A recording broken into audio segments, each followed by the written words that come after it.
So this is part B of the Khudilar television channel being broadcast only online on the internet by the Khudilar campaign in association with the associated actions and campaigns. And just to remind those interested in knowing the publishing details, publishing data, we spend cash around £20 every day from the campaign to buy the printed copies of the papers, London papers, including the Communist Party's Morning Star. And that is not including other research costs that we bear every single day around the clock.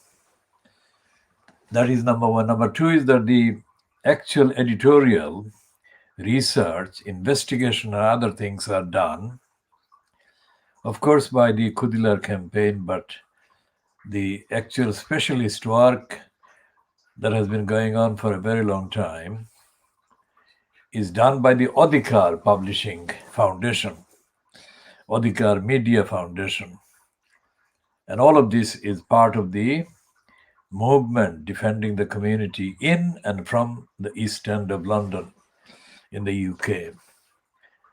And we operate apparently from the East End of London, but we actually operate by encompassing and including and covering the whole of the UK and the Western Hemisphere, so far as is possible to access the opinions and the so-called propaganda narrative that is being promoted by the accessible outlets in France, in Germany, across the Western Europe and in North America, including Canada, and parts of the so-called Latin American, South American countries.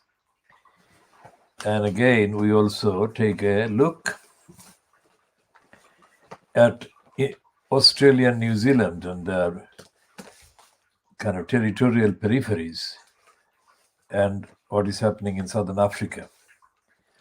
And we also are aware of the outlets published from Chennai in India, Mumbai in India, Kolkata in India, and in Delhi.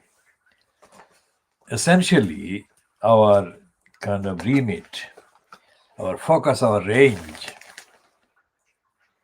is to look at the contents of those outlets that are agencies of the agendas that affect the other parts of the world.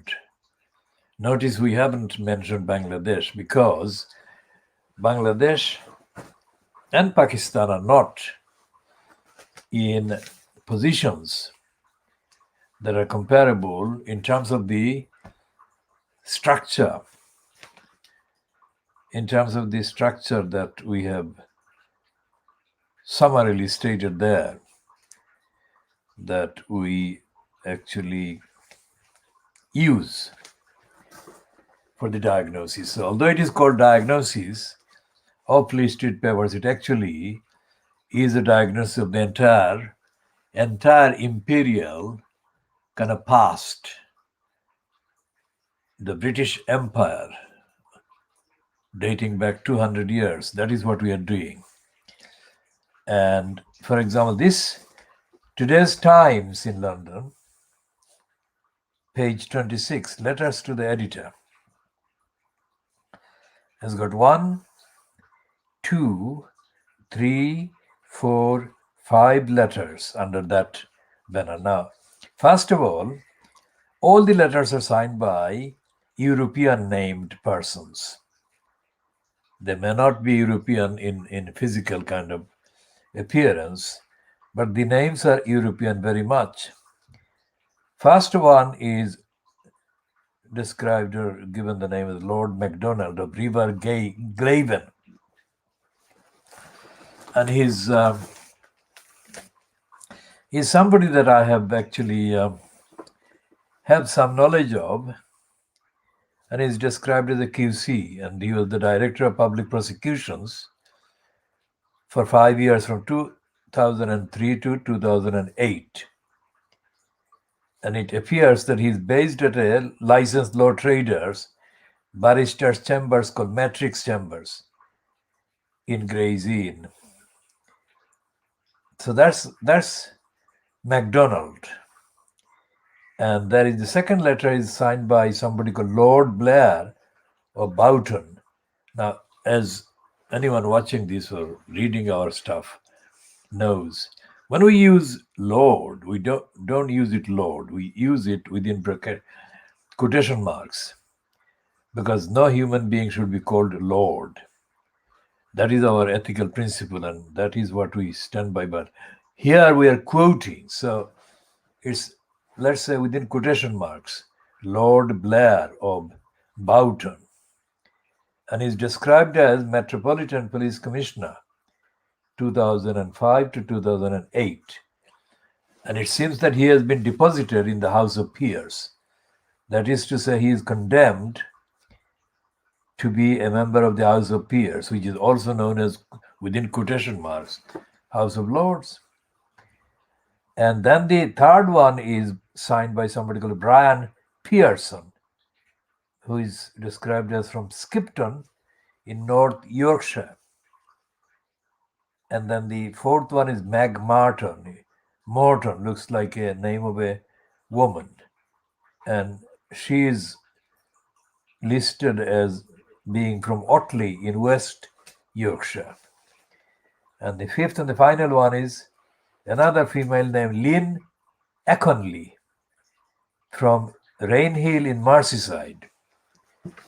Now let's look at the letter from the person who is the Metropolitan Police Commissioner from 2005 to 2008. That person was, of course, Ian Blair. The name Blair of Boughton is actually the name of Ian Blair. And the Ian Blair, let's say, put it kindly, was persuaded to resign during 2008, very much in the wake of Boris Johnson getting into the incumbency of the corrupt mayor post, after Ken Livingstone kind of gave the post to Boris Johnson, because during the year to the 2008 so-called mayoral election, none of this is anywhere. It's me saying this for the enlightenment and understanding and contextual appreciation of anyone watching this. When I say anyone, I don't expect anyone watching this. So if anyone watches this, fine. Otherwise, I'm saying it on the record. That is what matters. Now, this guy, Ian Blair, was under severe pressure, even according to Free Street, during 2008. And the pressure he was under was a propaganda pressure. It wasn't pressure for justice. He was under pressure of propaganda, because the propaganda was concerned with the Stockwell. In London, there is a Stockwell station, underground station, tube station, which is based in the London borough of Lambeth. And Stockwell is not far from the other side, if you like, of the River Thames, where the Palace of Westminster kind of stands upstream from Stockwell. But it's near Vauxhall, let's say. Stockwell is not far from Vauxhall station, where near this cricket field is situated. Now, what Ian Blair, as the commissioner of the police, was being accused of was connected with the murder of this Brazilian, because the Brazilian was murdered allegedly on the suspicion that he looked like a Pakistani. Now, these are the details that have been published about this victim of the murder. The Brazilian was an electrical engineer working for electrical engineering as an electrical engineer of some sort, and he was on his way to work in the morning of the day he was murdered. Now, this guy, they said afterwards that he was targeted because he looked like a Pakistani. Now, later reports said that he had been kind of stalked and spied on and followed for a considerable period of time before he was murdered. So, the claim that he looked like a Pakistani didn't actually stick. That is to say, it wasn't credible, believable, because if he looked like a Pakistani, then his Pakistani so called identity would have been clear to his followers, whoever was, that is, spies, the people who were spying on him. And by all accounts, this Brazilian didn't look like a Pakistani in the skin. I mean, in terms of facial shapes and height, whatever, that is a different kind of consideration, but he didn't look like a Pakistani. And I think his pigmentation, that is to say, his skin color wasn't similar to the average Pakistanis that you could find in the UK. His skin color was, I think, noticeably lighter than the skin color of the average Pakistanis that could be found in the UK at the time, around the time that this Brazilian was murdered. The other thing is that even if, supposing this is a legal kind of question, post facto, and this Brazilian has not been mentioned in the discussions, in the public discussions in Britain for a long time, he will be now mentioned quite a few times, I think. And I'll come to that, why he will be mentioned. Now, we're talking on the first item, Sarah Everard. This is the one we are talking about. And the last one, the Times and the police. Now, even if this Brazilian was identified as being or suspected of being a Pakistani, then it didn't follow that he should have been shot. That means that anyone who was a Pakistani was to be murdered or killed on the spot. That doesn't follow. That there has to be something else, which is anyone, whatever the background, whatever the nationality, whatever connections, has to be seen to be doing some crime, serious crime, so serious that they needed to be murdered. And there was no evidence of anything that was criminal, let alone severely criminal or threatening to society, that this particular individual, the Brazilian, was doing, or likely to do. So anyone who has heard so far and needs to know more has got no problem in checking up on the most of the things. What I'm saying is more kind of moderate. Very serious, severe criticism of the Metropolitan Police were made, and they are on the record, and they can be accessed online, internet, and by other sources that are accessible publicly and that are in the public domain. Now, this is relevant to today because in the Times letter signed by this Lord whatever of Boughton, Ian Blair, that is the commissioner at the time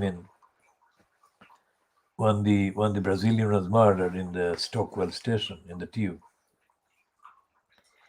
The reason is this Ian Blair is mentioning, he's saying calls for Cressida Dick to resign are unreasonable. She is the finest officer of her generation. Now, this is an opinion, of course. I mean, there is no evidence that can actually be examined, and there is no context. And the reference to generation is completely a matter of opinion by this person. And the reason why Ian Blair is mentioning such a kind of positive description of Cressida Dick is this, that Cressida Dick, who is now in the post that Ian Blair was in post in 2008 as the Commissioner of the London Metropolitan Police. The Cressida Dick was the, if you like, line manager, the relevant line manager who must have authorized the killing of the Brazilian. And at the time, Cressida Dick was severely criticized by the people who called for justice for the Brazilian. And this is why Ian Blair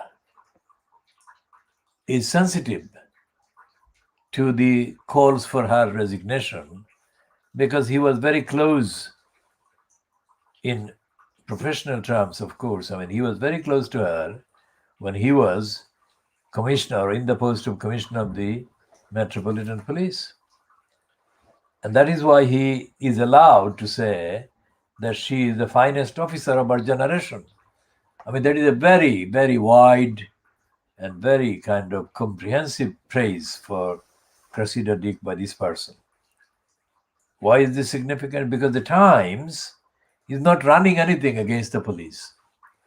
It's all really for the police and for the commissioner, the Cressida Dick, to stay in there. And there are other opinions that have been expressed during today in the mainstream media. Not the Times, not the Daily Mail or the Sun, because they have already criticized Cressida Dick, and they are going to continue to criticize Cressida Dick, because the overwhelming number of active and thinking women are not likely to stop this campaign, as I said earlier in part A. Now, why Ian Blair is saying any of this and why he has written the letter is, of course, not clear, but the point is that he has missed the point. The people who are calling for Cressida Dick to resign are not saying that she's kind of somebody who has done wrong things all the time that she has been in post. They're not even talking about her role in ordering the shooting of the Brazilian man. So why is he praising her? Because although he resigned in 2008, he is trying to recover some of his reputation. And he is conscious that his legacy should be rehabilitated and established. And that is what he's doing in there. Ian Blair is not. He's not concerned about the impact of the police conduct and the police strategy and the police behavior. He's not concerned about that, because to him, the police are above the law. That is what he's saying, and I'll come to that. And it's very important to point out what is the basis of my saying that he's saying that the police are above the law. Now he's referring to Robert Mark, not Stevens. Robert Mark as the Metropolitan Police Commissioner, who apparently said 50 years ago, the police are the anvil on which society beats out the problems and aberrations of social inequality, racial prejudice, weak laws, and ineffective legislation. This is a very inappropriate time and quotation. I'll explain why in a minute. And this is the diagnosis of Listi and diagnosis of the Times decision to run this piece. This letter from the former Commissioner of the Metropolitan Police.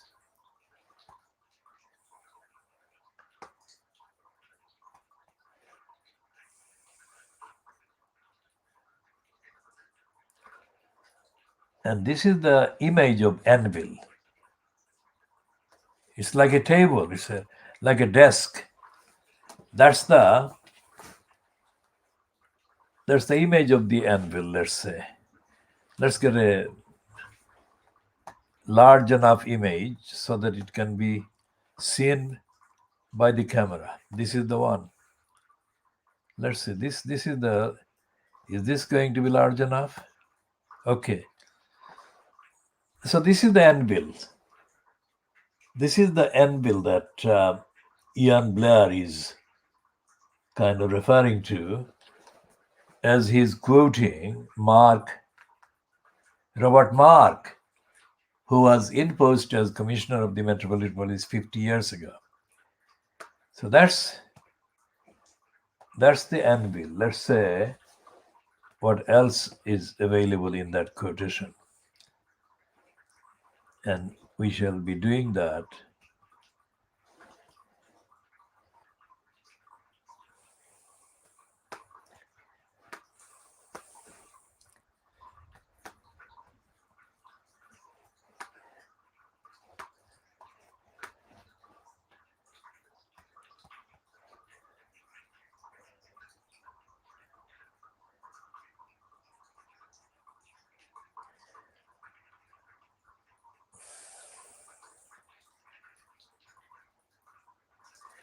And this is ridiculous because what Ian Blair is doing is not being original.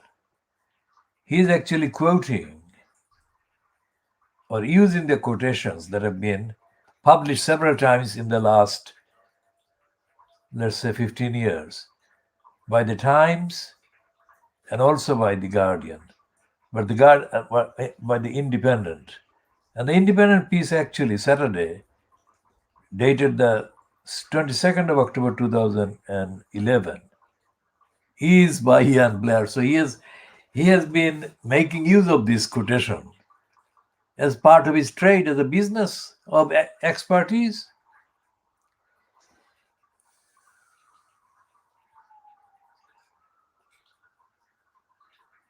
And he's referring to the 1993 White Paper on Police Reform, issued by the last government, stated that the main job of the police is to catch criminals.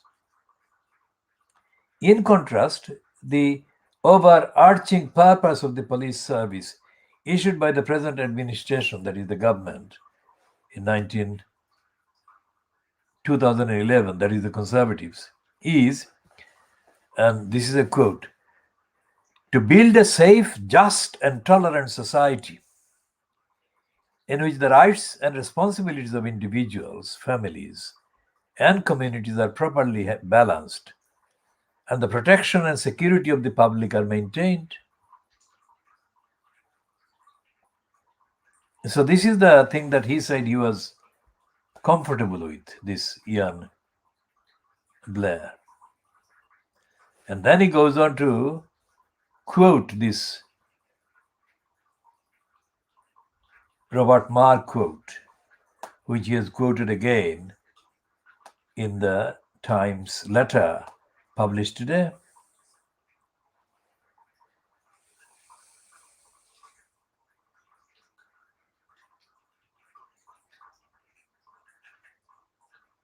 And he says a number of things, this Ian Blair.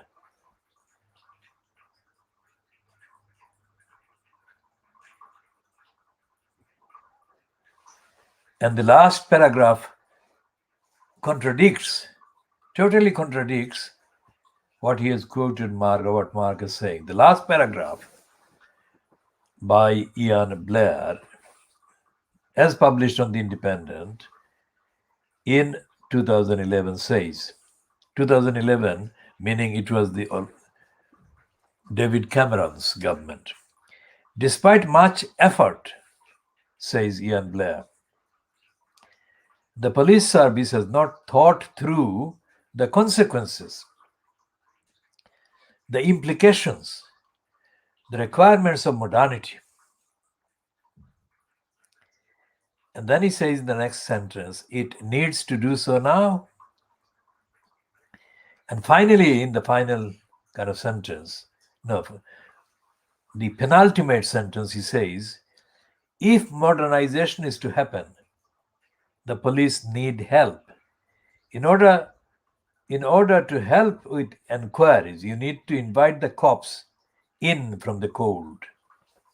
Now, what he's saying is that the police need to be in partnership with the politicians, parliament, and legislators and the government. If that is the case, if that was the case in 2011, when nothing like this murder of this very innocent person took place and the assault on so many mourners took place, and he's there denying all of that and trying to kind of write off and dismiss any responsibility, any allegation of responsibility being laid at the door of the police. So he's contradicting himself. And I think the Times should publish a series of very serious rebuttals and rejections of this kind of behavior and stance that is being in denial. That is the police being in denial. Okay. So going back to the first letter on the kind of 5 letters under the heading Cressida Dick and the policing of the vigil. Now this MacDonald guy of River Glaven, it sounds like a Scottish place. We shall look up and see if it is in Scotland. But he was in post in 2003 to 2008, in post as the Director of Public Prosecutions. I think he was there. Was he there immediately before Keir Starmer? We shall check on that one. Starmer is the leader of the Labour Party in Parliament now. But from 2008 until 2013, I think, Starmer was the Director of Public Prosecutions. So let's go back to this MacDonald of River Glaven, who says,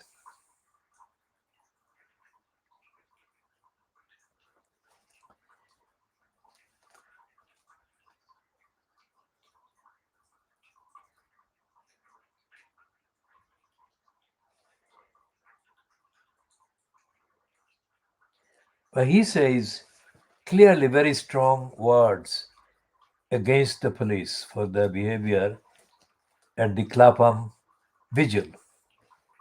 He says that the Met's behavior at the Clapham vigil was ill-judged and odious. Now, odious means stinks. It smells of badness.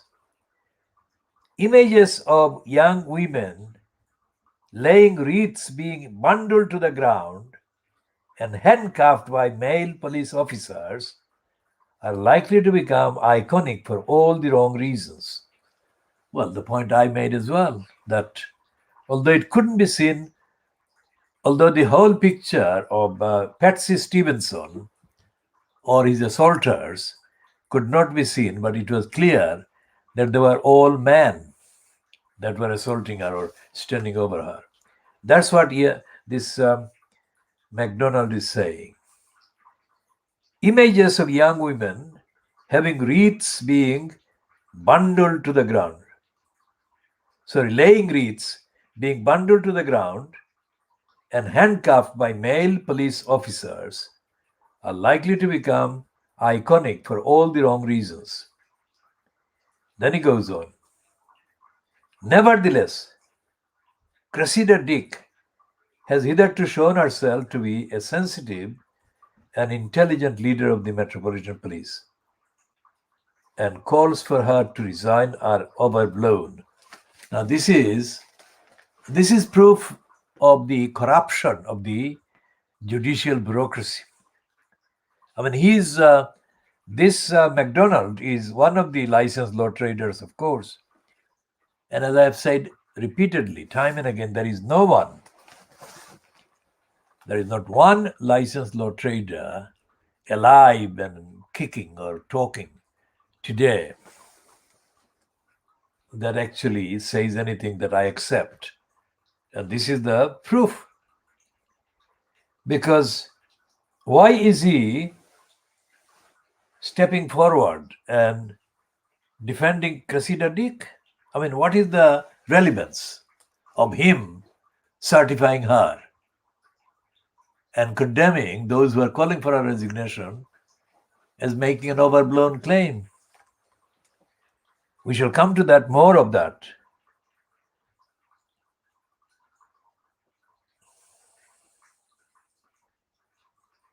And he is coming across as another idiot in the next sentence. He says she should urgently find out what went wrong at Clapham and ensure that those directing this disastrous operation learn some fast and necessary lessons. Now, this moron, obviously, this QC moron, former director of public prosecutions moron, as I said, I have come across him, and at least during one particular kind of series of campaigning that I had to do against racists in the media, he was on the other side, of course. I know what it was. And I'll check that. But subject to that checking, I think it was around the time of the campaign against the head teacher in the Bradford School called Barnage School.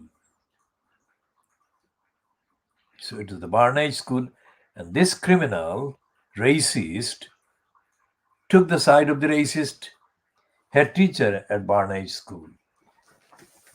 We shall check all of that, and I come back to the kind of updating disclaimer in due course. So note what I'm saying. I'm not saying conclusively that it was the Barnage School, but I will check that. Subject to that, this MacDonald is saying that Cressida Dick should find out who was directing these disastrous activities. That is stupid, literally stupid, because the newspapers have already said, as the Guardian says on the front page, and we have printed it, that Cressida Dick spoke to Priti Patel, the Interior Minister, shortly before the assault on the mourners on Saturday. So I mean, she doesn't need to investigate. She was the one. She was the one.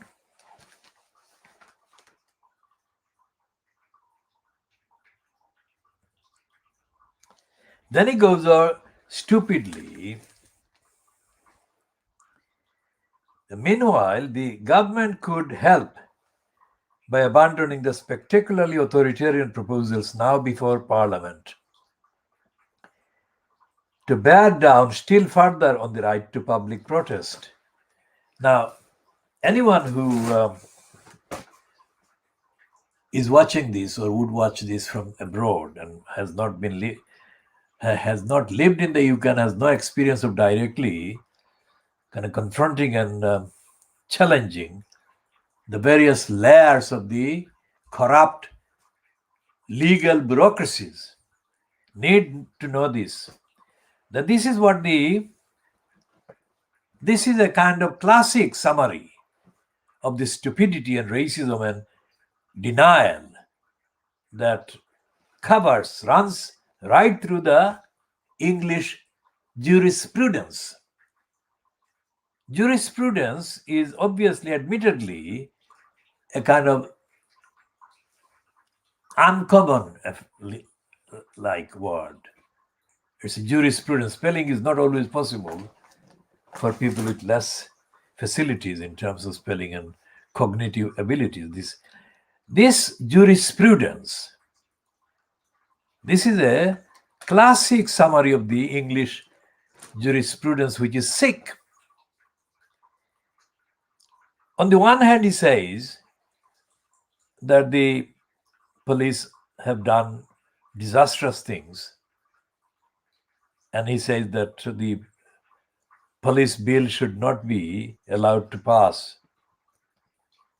But on the other side, he says that anyone who is calling for Cressida Dick to resign is making an overblown call. Thus, he is excusing the very person who ordered the disaster. So he is admitting that something went wrong, but he says that nobody should be held to account. That is the jurisprudence.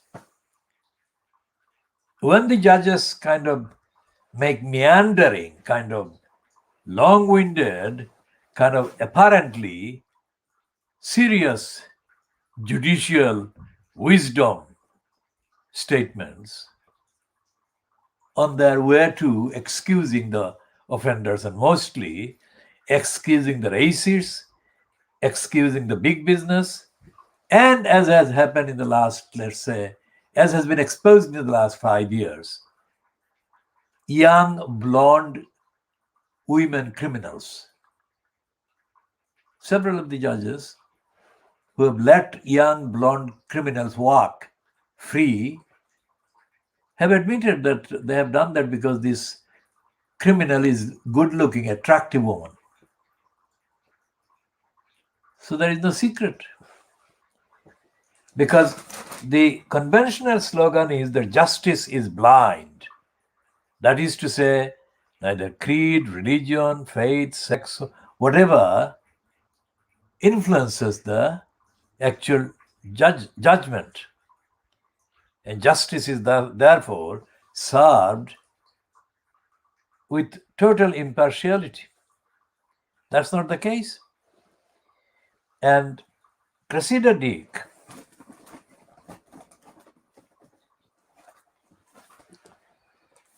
let's look at the this guy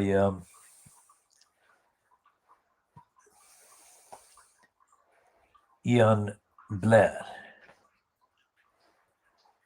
and we'll find out the link with Cressida Dick. So Ian Blair is listed as Ian Blair, but the full name given here in the entry in the Wikipedia is Ian Warwick Blair, and then the second name is Baron Blair of Boughton. QPM, I don't know what the thing is about the QPM. He was born the 19th of March. This is his birthday coming. Today is the 16th, so 3 days on his birthday. And he was born in March, on the 19th of March, 1953. And he joined the police in 1974.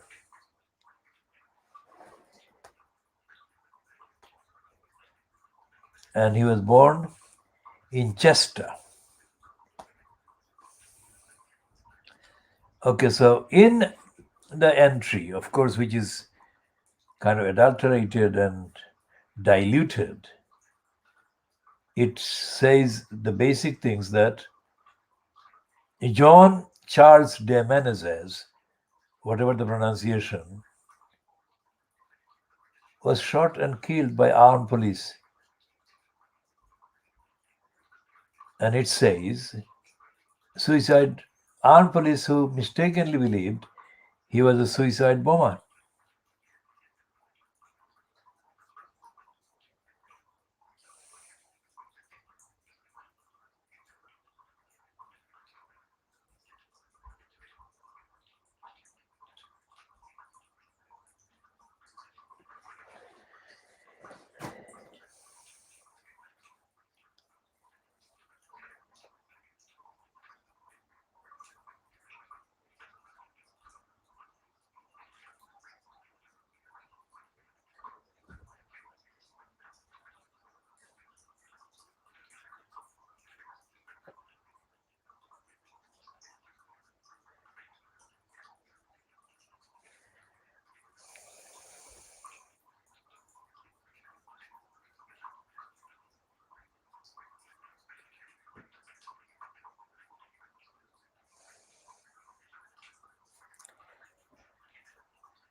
And the Metropolitan Police was convicted by a jury of violating health and safety laws, highlighting 19 catastrophic errors.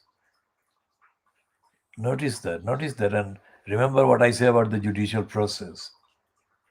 It said highlighted 19 catastrophic errors and convicted the Metropolitan Police of violating health and safety laws. But it said it was an isolated breach under quite extraordinary circumstances.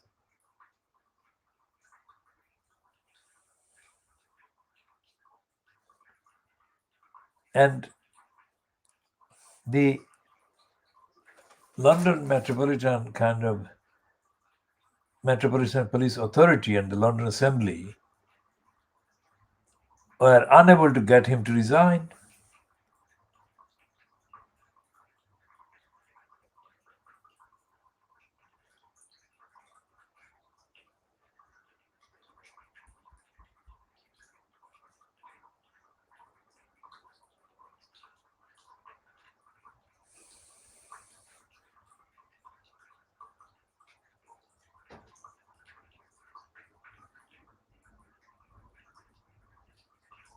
And there are all kinds of list of allegations against Blair.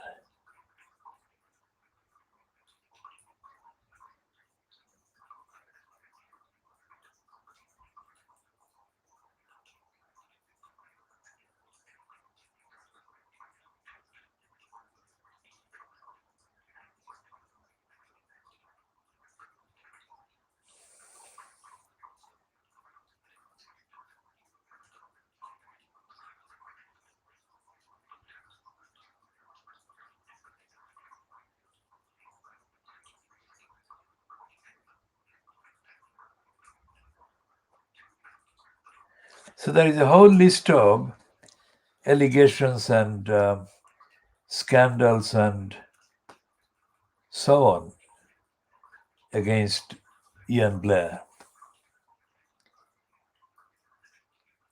And in May 2008, it was reported in the press that Blair's contract as Commissioner of the Metropolitan Police Service would not be renewed when it expired in 2010. On October 2, 2008, Blair announced he would resign as Metropolitan Police Commissioner with effect from 1st of December 2008. And then he said he blamed the lack of support from London Mayor Boris Johnson, saying that without the mayor's backing, I do not think I can continue. And the Home Secretary of the time, Jackie Smith, and the Prime Minister Gordon Brown paid tribute to Blair's service. And Paul Stevenson took over on 28th of November 2008. Blair is entitled to a full police pension, estimated to be about 160,000 per year, based on his 240,000 pound commissioner's salary. So his pension is 160,000 pounds a year. Now, count that.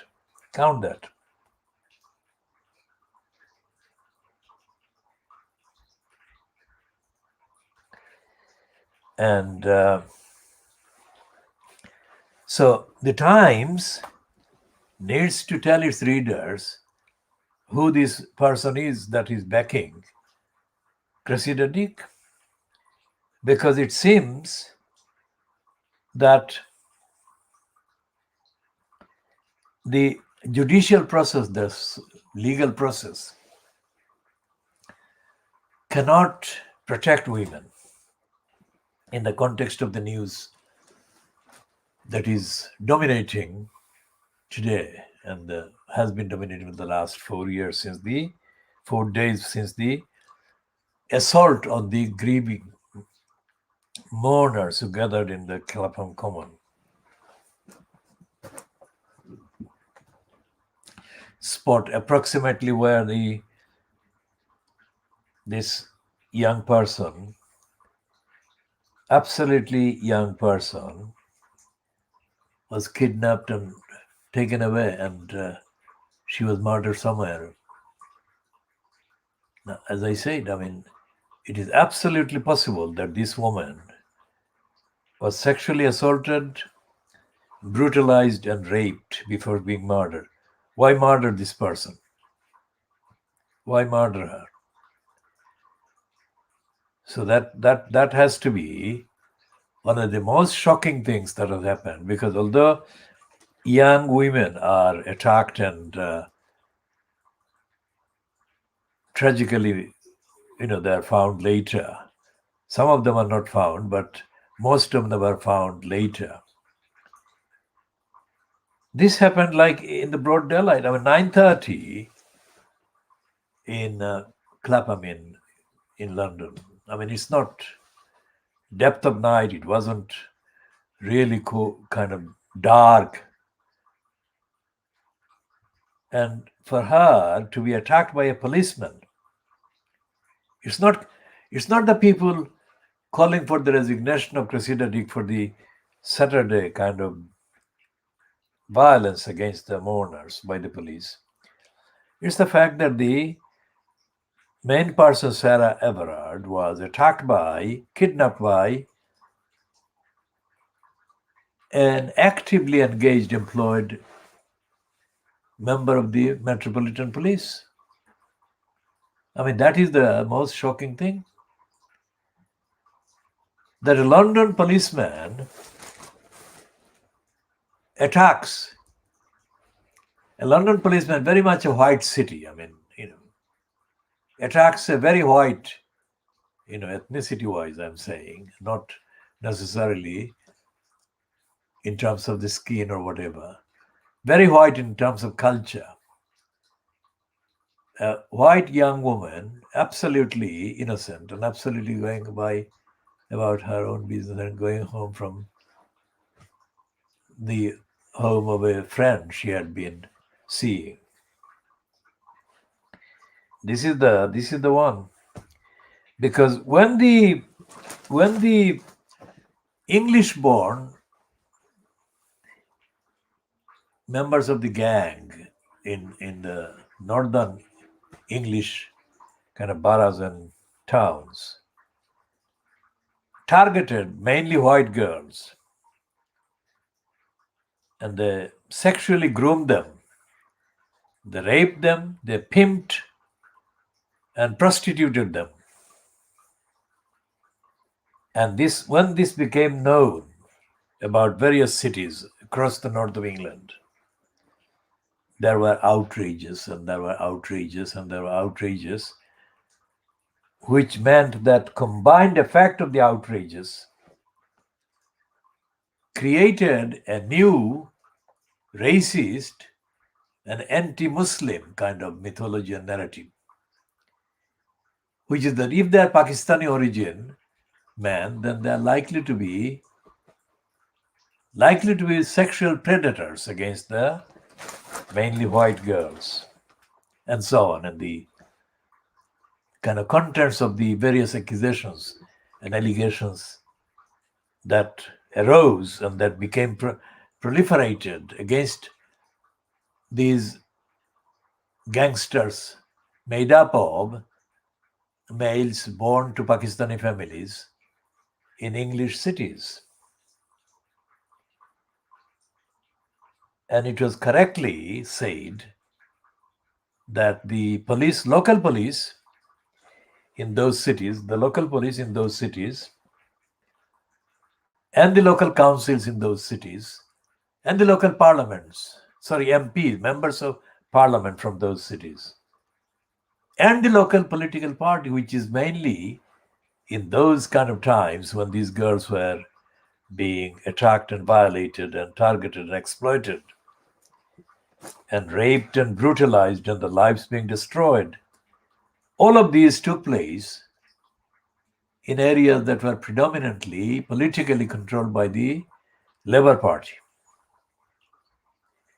So this was an additional factual kind of allegation and the burden was very much placed on the shoulders of the Labour Party and the Pakistani men and the Pakistani elders. I'll come to that comparison, to that aspect, as relating to the situation in Tower Hamlets and Newham. So what the allegation was about the police, or that the police, two allegations against the police. One was that the police didn't take seriously complaints by the girls or about the girls being exploited in that way. And secondly, in some cases, not in all the cases, but in some cases, the police, white police, the police framed the victims, the girls, of sexual exploitation and abuse and rape, and attacked them, and they framed them. So we are making this commentary, Diagnosis of Fleet Street, in the afternoon of Tuesday, the 16th of March, 2021. And I'm still in the middle of diagnosing the Times newspaper. And I'm diagnosing the Times newspaper about the fact that it has published two long letters compared to the length. And it has published the letters supporting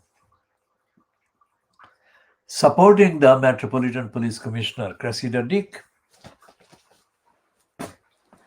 against the calls for her resignation or for her to be sacked that campaigners have been making in the last 3 days, especially since the beginning of the assault on the innocent mourners that had gathered at Clapham Common or in Clapham on Saturday to pay respects and to remember and to honor Sarah Everard, who had been kidnapped, abducted, and murdered by a Metropolitan policeman, as alleged, and as he is now fully charged and is due to be put on trial a few months from now. I mean, what does it show? The Times newspaper hasn't got any space, because this is a shocking emergency. And yet the Times newspaper doesn't have any space to give the truth of the liability of the Metropolitan Police.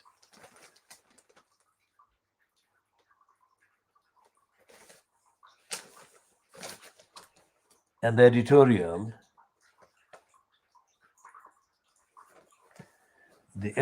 doesn't actually contain any evidence that the Times is treating the attacks on the women at all these stages as worth being treated as the serious violations that they are.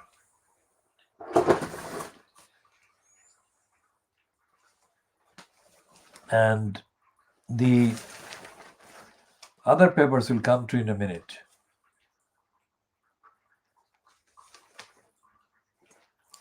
Now there is this number, 15,000 people have been killed by hospitals. That's not the words that the kind of Times is using, but that is what it is.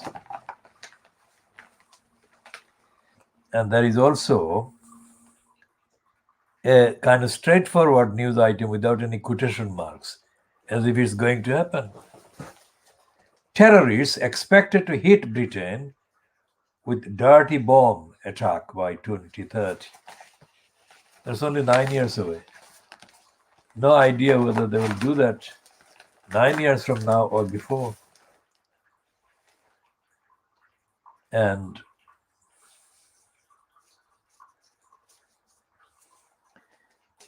there is a piece by Johnson, which is headed in such a stupid way that it is kind of discouraging me from reading even even the first paragraph, because it's absolutely stupid. Why? Because it says that the world needs Britain to be global. I mean, the world needs Britain to be global, not that the Britain needs to be global with the world. Think about that.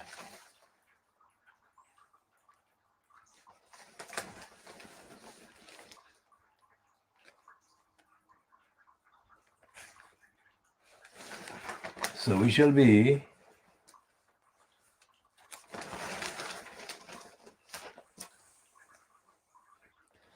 and the other stupid thing that Boris Johnson is saying, and the Times is not questioning, is this idiotic plan that plainclothes police will patrol bars and clubs to protect women. Now, hang on a minute. That is assuming that the plainclothes police will be reliable and they won't kidnap, abduct, and murder women visiting pubs. The deputy commissioner of the Metropolitan Police, another woman, has refused to appear before an MP's committee and answer questions that are current, that is concerning the murder, abduction of Sarah Everard and the attack on the mourners that gathered at Clapham Common to mourn for her and mourn her. If the Metropolitan Police Deputy Commissioner is refusing to appear before members of Parliament, then it shows that she is not showing recognition of the MP's remit to question her. Apparently, according to The Guardian, she says she is too busy to appear to answer questions. Now, that's not the only one. Another police person from the Metropolitan Police has told a woman who reported a man who had flashed, that is to say, taken off their clothes in front of them, in front of the woman or women.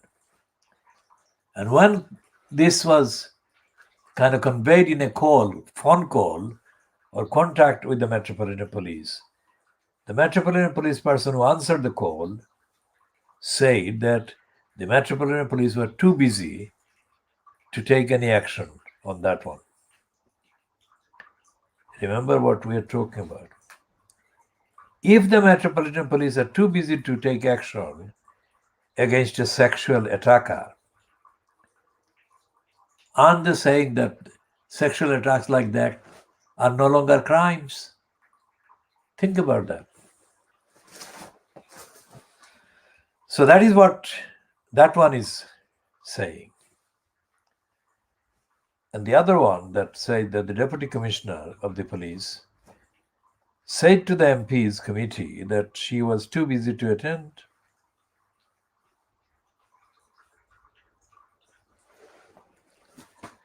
And the details, as reported by The Guardian, let's see what the Deputy Commissioner is saying.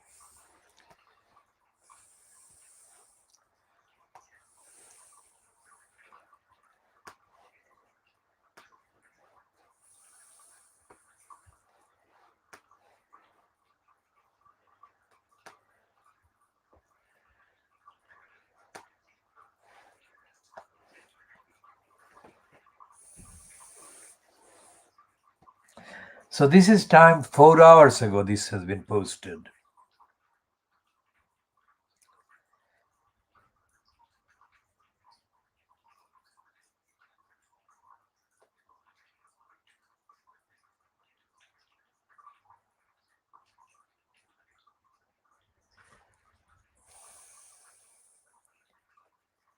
So Scotland Yard has suggested its Deputy Commissioner is too busy to be cross-examined in a legal case Okay, let's say that it's not the MPs committee, but let's check what the actual story is about. So, Scotland Yard, that is Metropolitan Police, is called Scotland Yard, has suggested that its deputy commissioner is too busy to be cross-examined in a legal case about an undercover officer who deceived a woman into a long-term sexual relationship.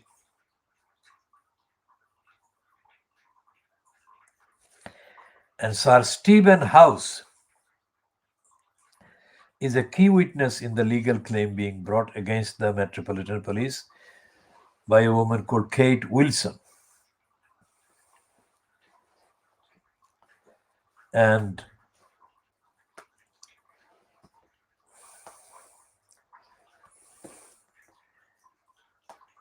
so the Kate Wilson, who is an environmental and social justice activist, who was deceived into a 2-year intimate relationship by undercover officer Mark Kennedy. Kate Wilson is alleging that Kennedy, who infiltrated the environmental and left-wing group between 2003 and 2010, infringed her human rights.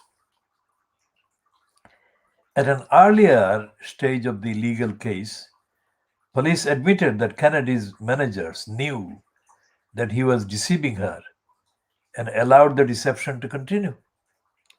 So here is an admission that the Metropolitan Police admitted, number one, to knowing that one of the police persons was in a sexual relationship by deceiving the woman. And after, despite the knowledge that they had that this was going on, they allowed that man to continue deceiving this woman. That is in that piece. That is in the package.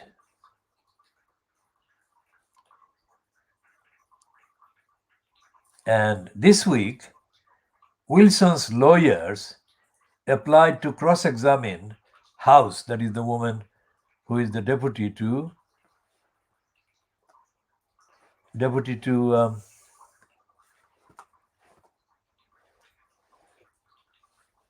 Cressida Dick.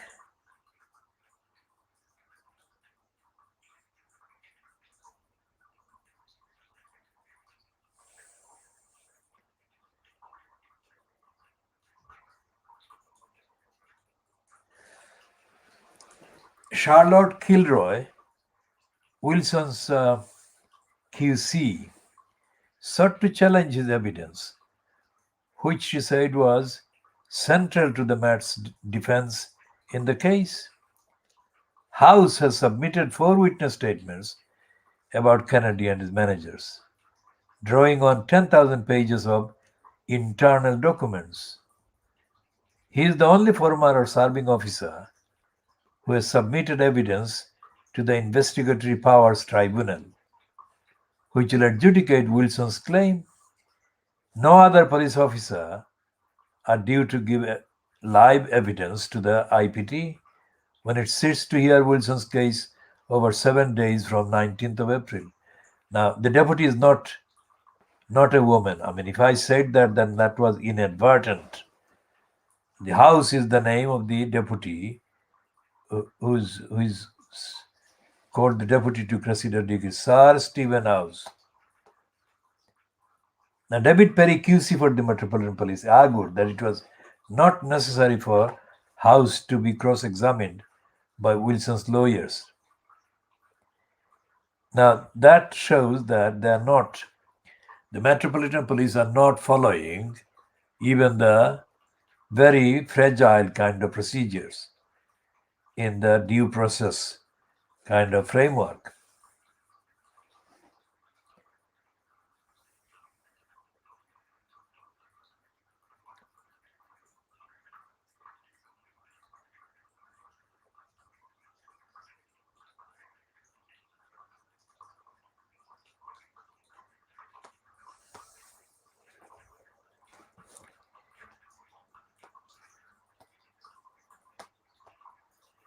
And this is the picture of the policeman who had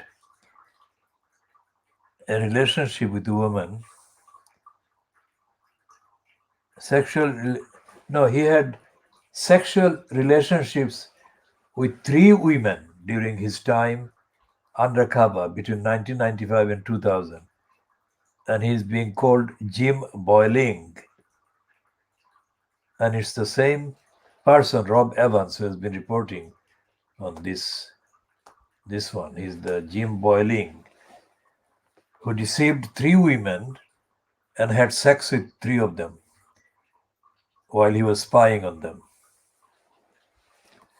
And these are the kind of, if you like, scattered all over the place evidence of the police being unfit for purpose and police doing these kind of things. Now, the anvil that Robert Mark said the police were, which anvil was doing what? The fact that Ian Blair has quoted this so often in his allegedly expert opinion or expert comments about the state of the police and what the police should be doing shows that there is no political, democratic accountability or audit for the police, or no audit of the police.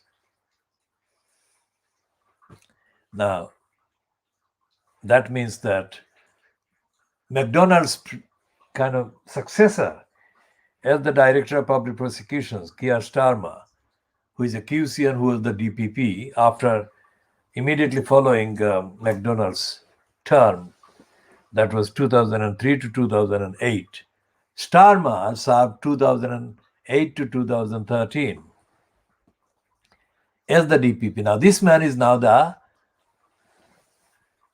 democratic kind of leader of the Labour Party in the UK House of Commons. Now, what has he to say about any of these? Nothing. What he has said amounts to nothing.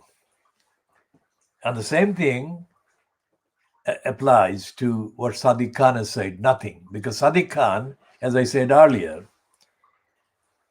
posted a tweet saying that he was not satisfied that the vigil was policed properly. Notice the language of Sadiq Khan. Yesterday in the Parliament Square, thousands of women gathered, and there were very serious, unanimous opinion by the women that what had happened up to Saturday would not be allowed to go on. And I believe there are indications that various women would continue the demand and the movement. And it is unstoppable.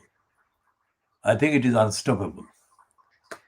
And all the racists and all the sexists in the media mainstream, in parliament, in government, in the Fleet Street, they will do their best or their worst to defeat the women and undermine them. But there will be some, for commercial reasons in the media, the likes of the Daily Mail and the Sun, the Scum, that they will actually report some of this.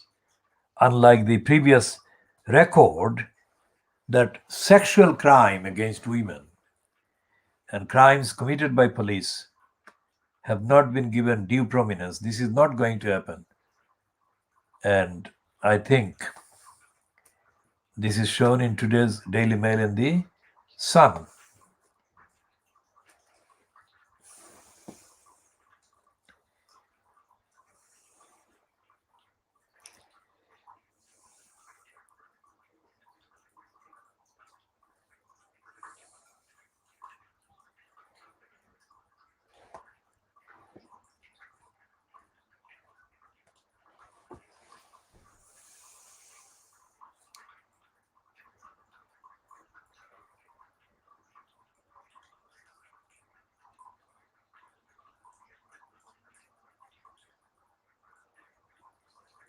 So in the last half an hour, Sky News has posted 17 minutes ago, the Daily Mirror 23 minutes ago, and the Somerset Live 25 minutes ago, and others have done. The Daily Mail, for example, has the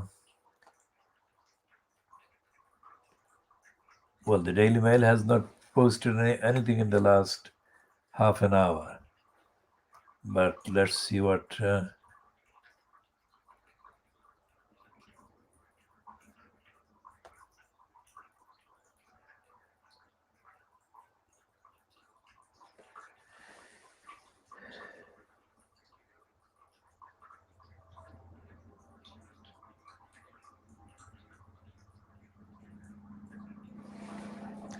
And there is a piece in the Scottish Daily Record. Let's see what this one says.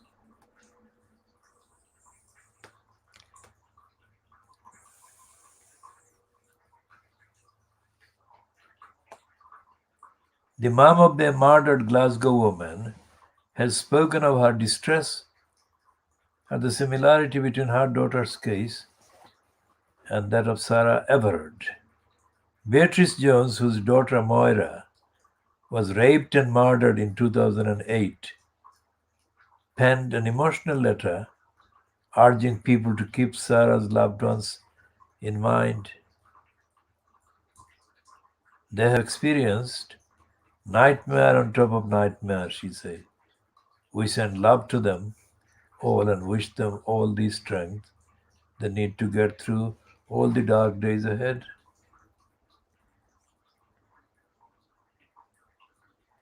And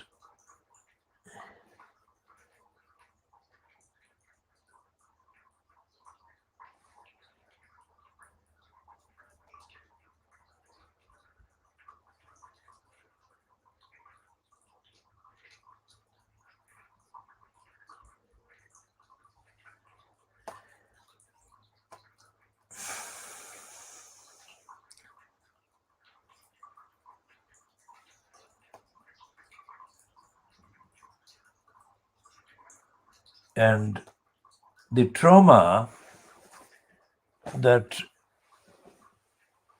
Sarah Everett's loved ones, whoever they are, her parents, boyfriend, other people close to her, and the trauma they're going through cannot be imagined, they cannot be described, and we don't want to add to that by adding any discussion, except to say that none of this has been mentioned by any of the people who are defending the Home Secretary Priti Patel and defending the Commissioner of the Police Cressida Dick and the behavior of the police, and those who are issuing statements saying that the police are at various stages too busy to answer questions of any kind. This is not, when the mythology of Dixon of Dock Green police is kind of referred to, they paint a picture of the police, the British police, being family friendly, very chatty, and very much well behaved. It never happened, but that's the mythology. Dixon of Dock Green, that was fostered by a television channel program in the early days of television. Now, people day to day, everyday life, have reason to contact the police for various issues concerning health, safety, emergencies. And all of that is based on the assumption that the police are 100% safe, 100% reliable. Now, the murderer of Sarah Everard has paid to that. That is to say, this murderer has destroyed all such assumptions. So all right-thinking people in society must recognize this and work to create a society where the police are accountable to the people and real consent. Policing by consent is there. That is to say, that the police do the service to the people and not behave like oppressors. Right across the world and right across the kind of discussions about societies and policing, oppression in all these faraway countries, that's the fantasy, because it is happening here, right here in London. But in the fantasy narrative about faraway countries having oppressive police states, dictatorships, that is what the gullible 52% have been fed there, and the image of the British police as being superior to all the other oppressive, brutal police above the law has made it impossible to even have a word in edgeways in any conversation demanding that the police be held to equal accountability as ordinary people, not more accountability than ordinary people, or equal accountability. That's for the safety of the police and that's safety of the citizen. And this letter from, well, these two letters, one from MacDonald, this former DPP, and the other from Blair, the former commissioner of the Metropolitan Police. These two letters deny that.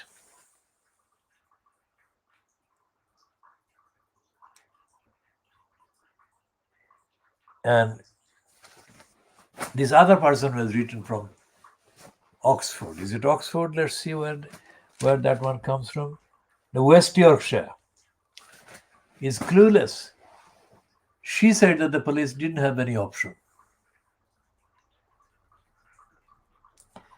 The police did have option. For example, when they were negotiating with this particular individual who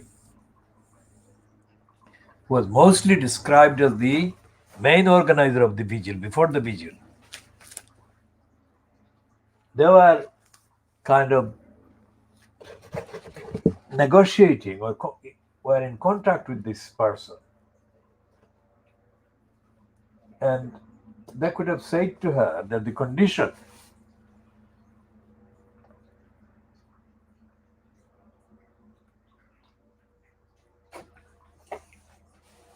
that the mourners and vigil participants would have to maintain social distance.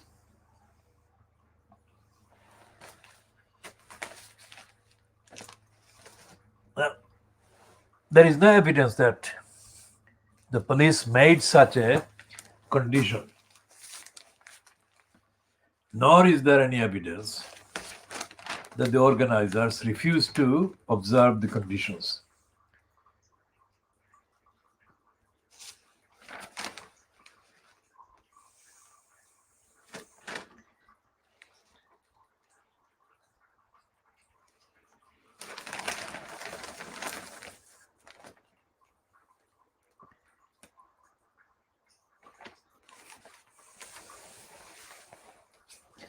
Now, they are finding any kind of excuses to discredit the vigil and the mourning, because Patel is reportedly has said that the vigil was hijacked. Now, what does she mean?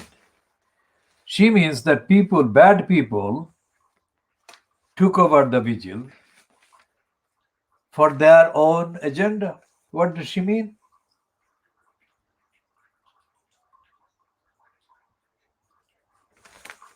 What does she mean? Nobody hijacked it. If the police are they saying that Patsy Stevenson, who was seen on the ground, who has been seen worldwide as the young woman, very young woman, and she has told the Times that she was just standing there when they attacked her, when the police attacked her. So who hijacked the vigil? It was the police attacking the likes of Patsy Stevenson that hijacked the vigil. And here is a John Crace piece. Now, as I said before, Crace has been degenerating after making a good and overdue kind of start of being almost an independent kind of sketch writer, making fun of the lawyers, including Boris Johnson. He has been deteriorating and degenerating because he wants to keep his job under Keith Vane at The Guardian. But this one might contain just the odd paragraph that makes him come across as almost independent. Now, the heading of this sketch by John Crace on The Guardian reads, "The right to protest is a fundamental one, as long as it does not annoy Priti Vacant." Vacant is the Priti Patel lack of intellect. That is what he's saying now. Police violence against women holding a peaceful vigil about a violence against women was never going to be a great look. So it was inevitable that the Home Secretary, that is Priti Vacant, would be obliged to give a statement to MPs about the events on Clapham Common on Saturday, after a serving officer was charged with the murder of Sarah Everard. And it was just as inevitable that Priti Patel would navigate the entire session without giving much away about what she and the Metropolitan Police Commissioner had discussed in the run-up to the vigil. That's it. That is true. And he goes on, and he ends the sketch today, John Crace, in The Guardian.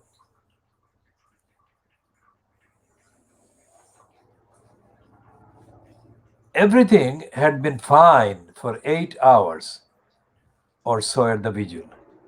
Tory Faye Jones added helpfully. And then a peaceful event had been hijacked by militants, they say, the Tories say. Yes, that was exactly it, Priti Vacant agreed. Conservative Charles Walker wasn't having this. MPs were to blame, he said. They had criminalized freedom of protest and were up to their neck in it. Patel wasn't the only one to look startled by this intervention. It's not often that she isn't the most batshit crazy person in the room.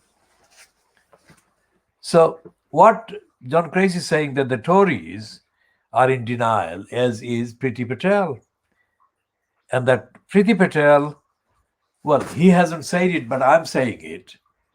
Priti Patel and Cressida Dick did agree the plan, whatever the plan was, because Crace is saying that she didn't talk about it.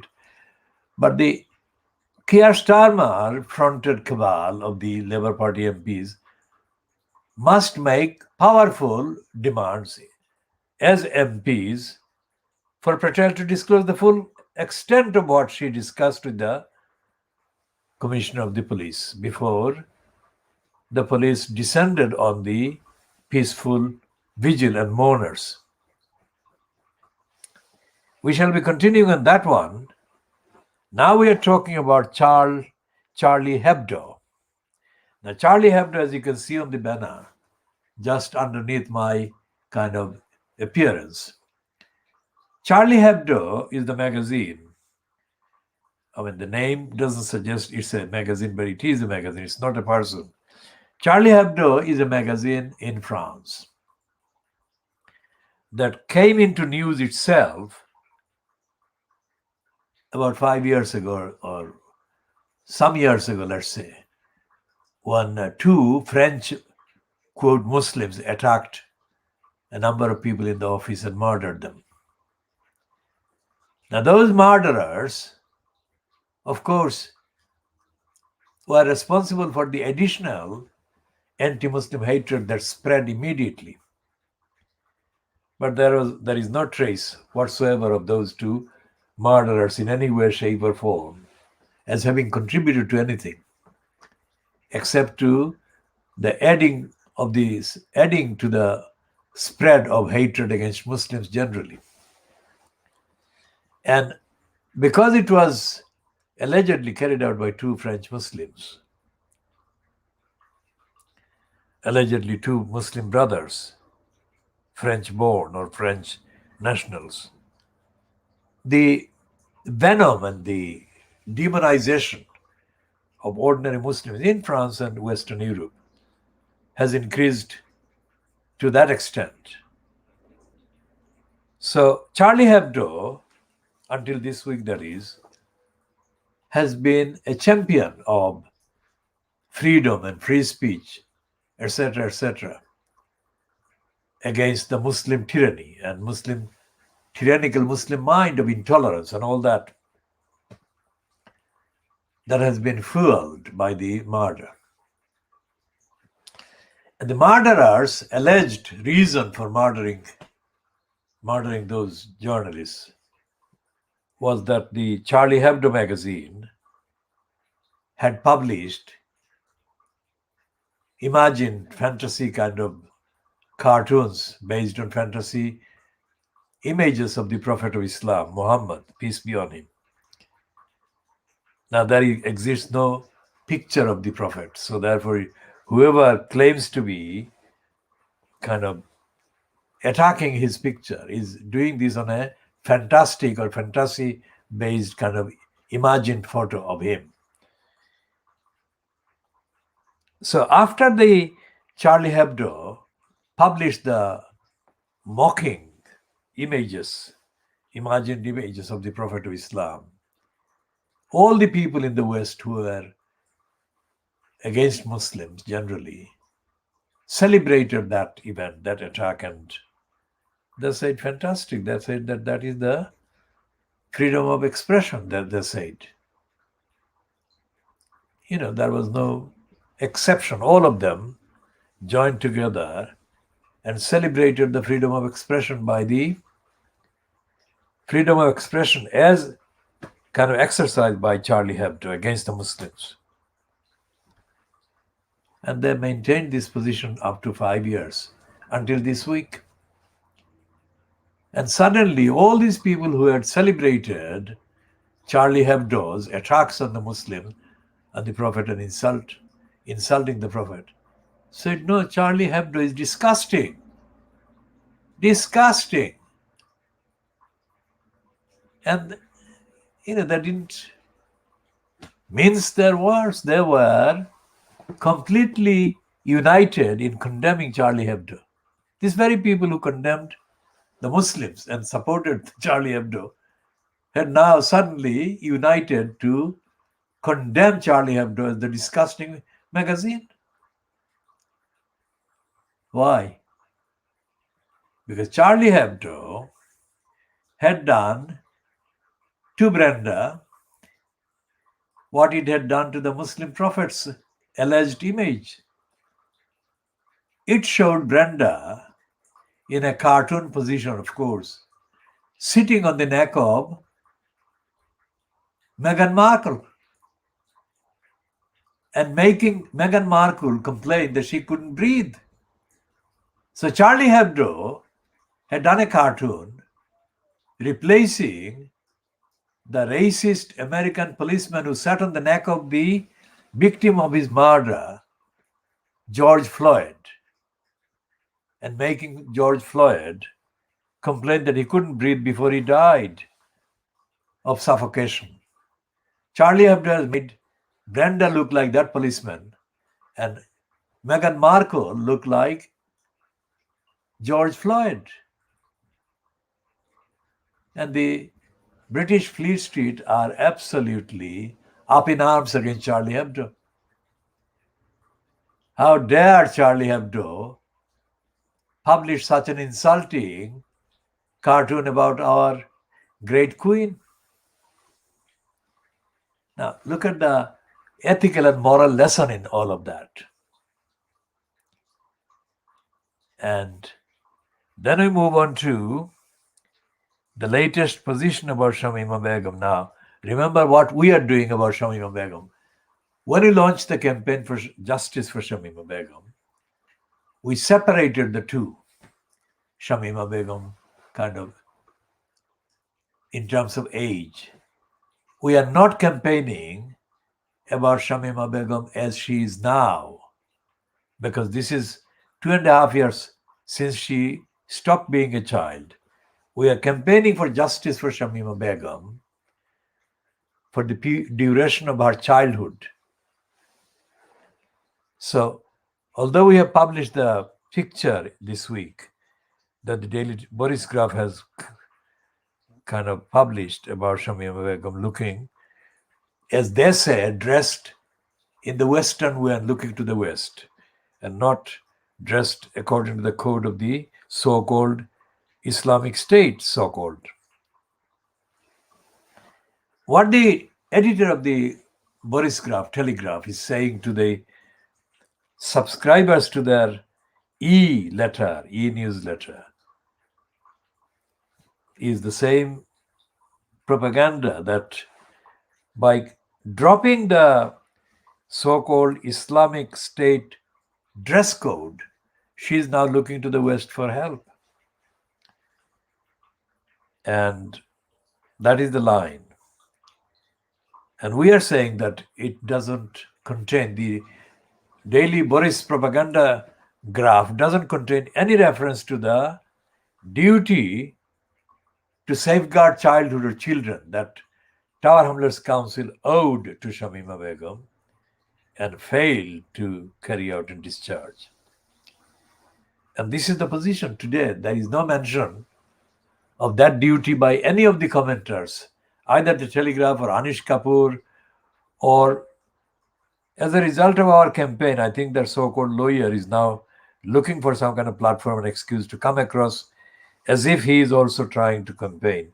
If he does genuinely campaign, that is absolutely fine by us.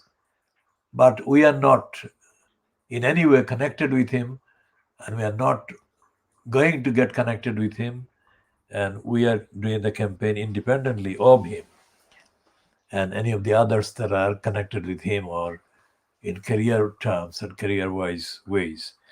Except to make the point that he, Anish Kapoor and Frederick Forsyth, and about 3 others who have written about Shamima Begum or spoken about Shamima Begum since the 26th of February 2021, they're all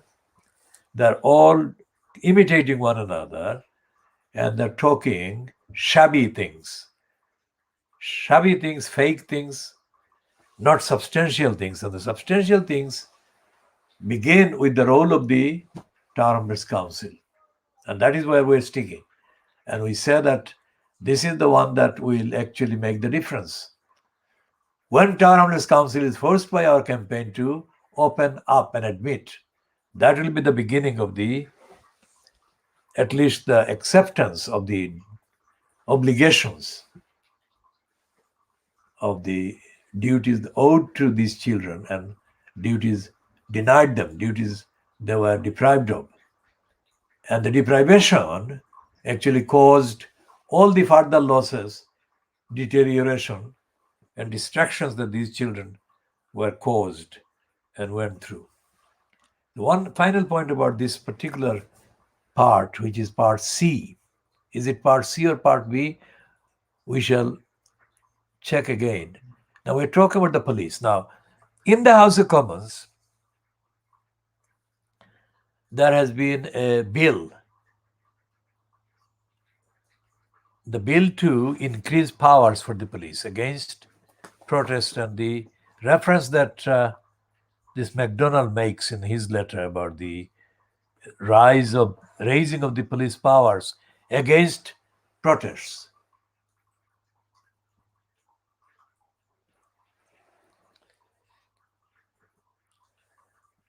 The raising of police powers is a complicated thing, but it must be diagnosed.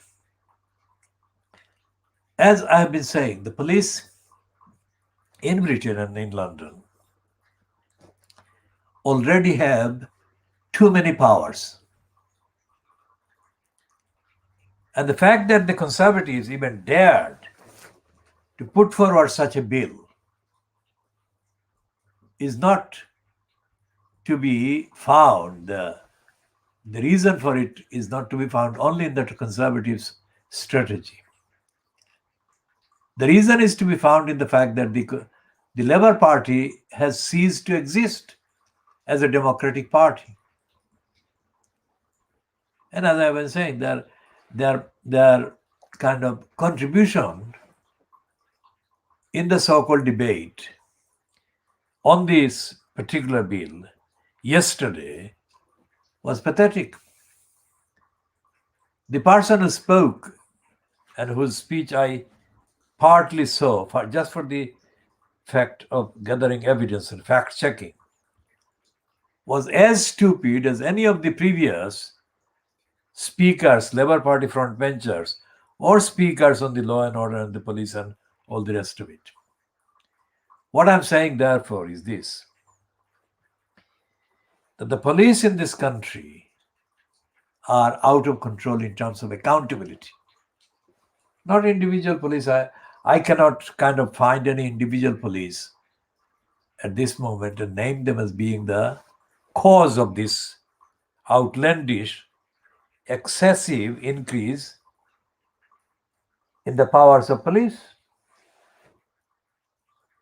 Whatever powers the police are given in legislation, the police are entitled to then use or abuse, which is what happens. The key thing that is missing is the due process of accountability every day. There is no accountability for the police. Rather, there is no process of accountability that the police are subject to every day. They're not even subject to any accountability any day. So the police are being allowed to operate as being above the law throughout the year, every year, which is a mindset, which is a mentality that must have contributed to all the crimes at any level that the police commit against ordinary people in this country. Well, police are not going to like the comparison between them and the criminal gangs. So what differentiates a gang of criminals and a gang of police behaving like criminals? What distinguishes the two? Whatever distinguishes those two is the one that has to be emphasized and explained and empowered. Otherwise, women shall never be safe in the streets of England.